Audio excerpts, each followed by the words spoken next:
When I first got here with the DOT in May of 2000, this was my first design project. This whole 30-mile section of the expansion to 4 lanes, it's my first one, so I worked on it for 6 years.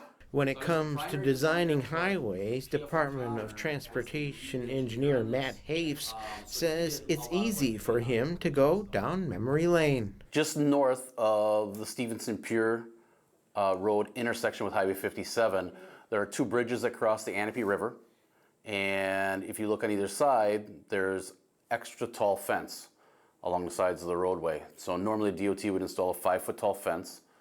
For 1,000 feet each way of these bridges, there is a 10-foot tall chain link fence. It's meant to act as, I'll say, a funnel for wildlife and deer to funnel them underneath the bridges, hopefully keep them off the roadway. And underneath the 2 bridges, there is a 10-foot wide path on one side of the river for animals to use as a easier crossing. Matt Hafes says the bridge was built about 19 years ago. And we moved 1,000, 1,500 feet south of the old highway. And because of that, we go through the Anapee River, the swamp, the wooded area there. And the thought was that this is probably a higher probability that there could be deer crashes out here. According to the DOT, in 2023, there were more than 16,000 deer vehicle crashes across the state. Door County averages more than 360 a year. Working with the DNR, working with DOT environmental staff, we came up with this plan for this higher fence and the path underneath the bridges. The Wisconsin Department of Natural Resources says deer in our state typically don't travel great distances throughout the year.